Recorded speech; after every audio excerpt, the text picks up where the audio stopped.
This is the podcast for Indelible, a documentary in progress for the week of July 23rd, 2016. Is there ever a way to recover history? If emotion is the only truthful gauge of any events, then it may be important how one feels about a series of facts. You have to be able to keep your heart open in order to feel what is true. It's a tool. And when things become too upsetting or too unsettling, you must look to beauty for replenishment. Can it be that beauty is also that which creates a resonance among facts, that which reveals what is truth? I think this might be possible. I wanted to talk about betrayal tonight. But before I do, I want to define what I mean by betrayal in this context. I am referring to when you lie or become a false witness against someone else.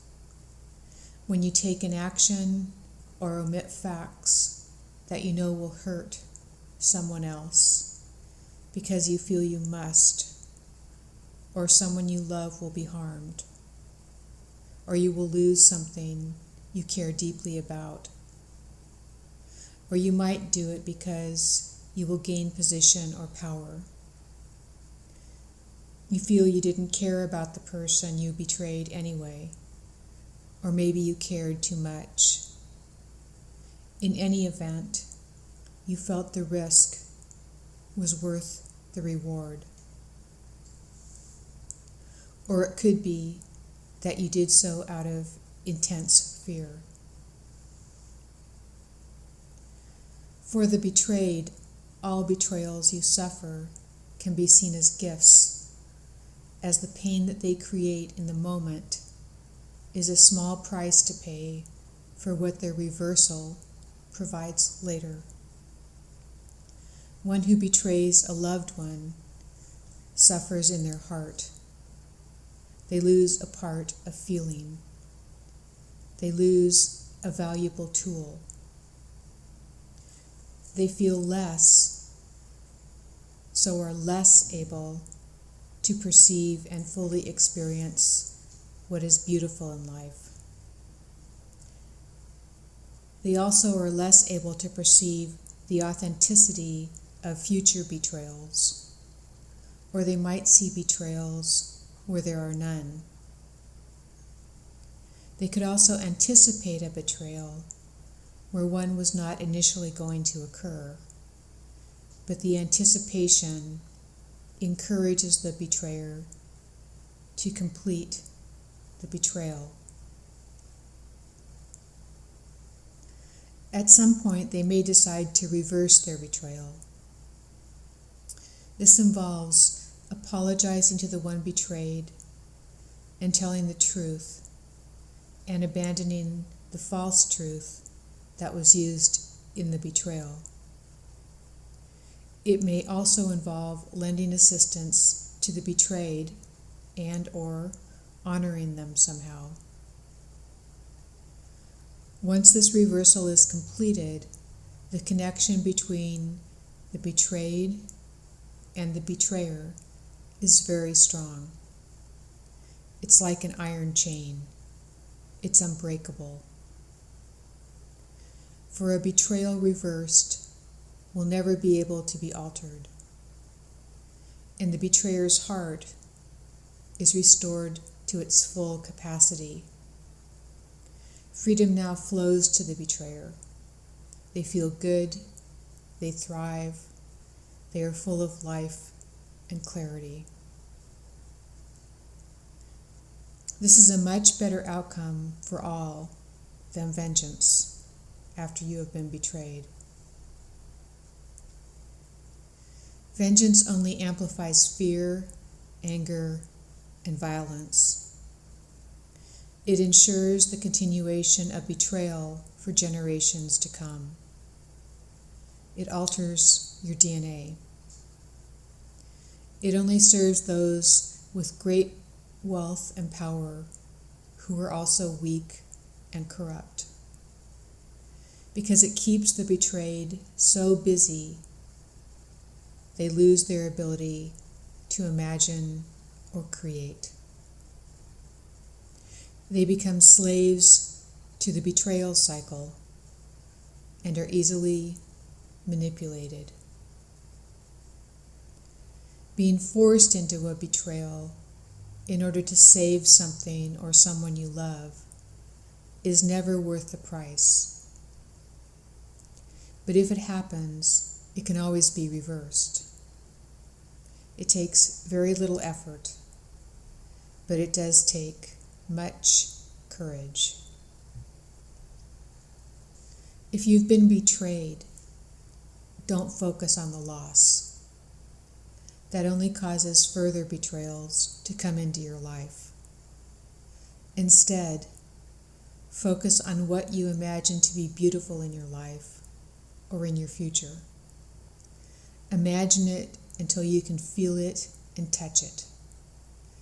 Live it in your imagination every single day. Human beings are the only creatures who have the ability to imagine so vividly, or so we think. They are creative. The more you imagine what can be, the more you will understand how to take useful steps to make it happen. You have to exercise your imagination, or you will lose the ability to be creative. It takes practice, like anything else. And now I want to move back into Carl's history. I received Carl's information sheet. This is a form that traveled with him when he entered or was moved to different prisons. I reread it this morning, and I'll post it on the webpage for this podcast so you can take a look at it. Under crimes, it does not mention the sniper crimes. It does not mention murder or assault from the sniper shootings. It only mentions the rape crimes and illegal possession of a firearm by a felon, for which he was initially held. It does list his sentence as life-life, which is 2 life sentences. Carl received 4 life sentences, 2 for the alleged sniper crimes, according to the newspapers. This omission of the sniper crime on not just 1, but 2 information sheets is interesting. Why was it omitted? Is it a clerical error? If it occurred once, I would say this is likely, but it occurs twice on 2 different forms. I was sent these forms by someone who told me other information as well. The forms had been destroyed in the Washington State Archives, allegedly, yet these copies were found by an employee somewhere else. Was Harp's trial a false trial, a mock trial, something only made to look like a trial for the sniper crimes? I don't know.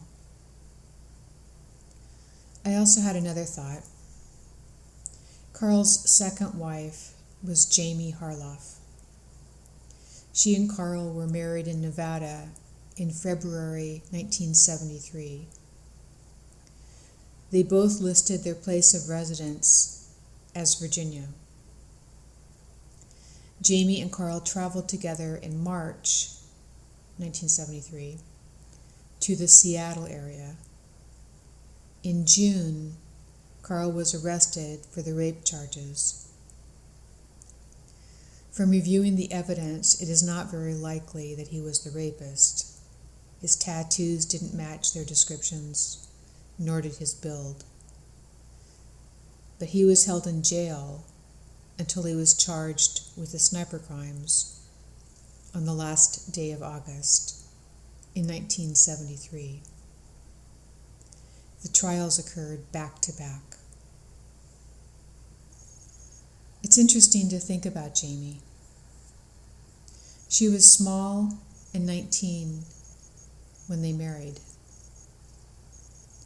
Allegedly, from the police documents, she had helped rob a bank by phone in Seattle and fled a court order to remain in the state to testify during Carl's sniper case, because allegedly she had been the one to accuse him of the crime. She'd been married before to Richard Harloff in California. And the man she fled with, who I'm just going to refer to as K. Richard Harloff holds a high position related to intelligence and government. K, the other man, worked at Lockheed Martin. It seems unlikely a young woman with mental problems who hangs out with criminals and drug addicts, according to police, would have two significant others with highly respected positions in government. And both she and Carl were in Virginia at the time when they decided to marry and move to Seattle just weeks before the sniper shooting. Prior to meeting Jamie, Carl had been involved in fighting in Vietnam and Guatemala, as I said before. He had done this work between the years 1966 and 1969, mostly while he was allegedly on parole from a youth correctional facility in California. This is called mercenary fighting. I call it dark pool fighting because it's like the dark pool events in our financial system, and it's related to finance. I confirmed others also did this kind of fighting after being in California youth correctional facilities at the same time and in the same area as Carl. When Carl did this fighting, he had not yet applied for a Social Security card. He did not apply and receive one until he was older. If you are in the military or work for any legitimate employer in the U.S., you have to have a Social Security number. Carl did some of this work when he did not. In 1969, after this fighting, Carl was released completely from the California Youth Authority, but not before. While he was fighting, he was defined as a parolee associated with the California Youth Authority. Did Carl come willingly to Seattle with Jamie for a reason? What was that reason? What were they doing in Virginia when they met?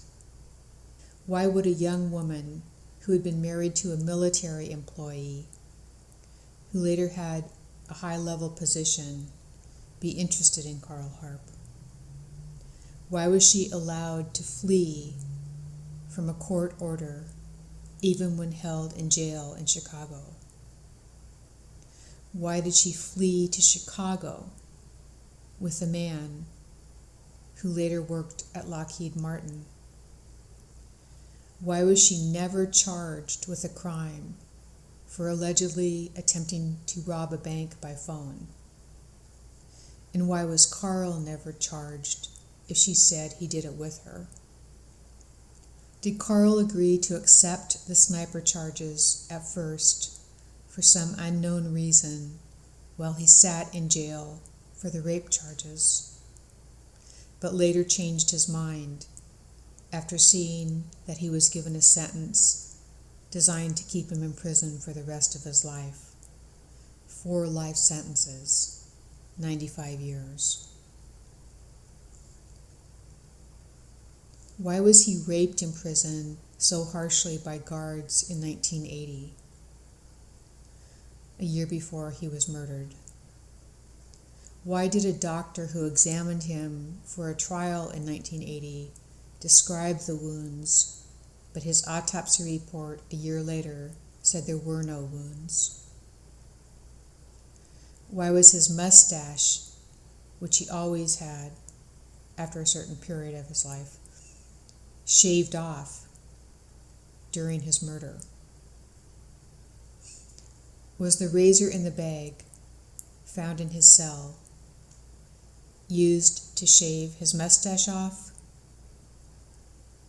Why did the autopsy photos not include photos of his slashed wrists, yet it was said he slashed his wrists with the razor blades from the bag? Why did the medical doctor who did his initial interview in jail with him while being held for rape charges describe to me in 2015 that Carl was raped with a metal pipe until he died? Was this true? And if true or not, what message did it send by describing it to me? Why would this doctor say it so gleefully as he described it? I understand these are more questions than answers, but I am offering them because sometimes questions help connect the dots for others.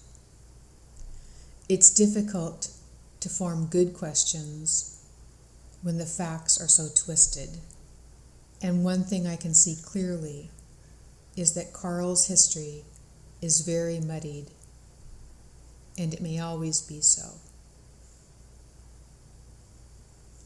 His history is peppered with betrayals from the time he was 11 until his death at the age of 32. Did he also unwittingly betray himself? I think this possible.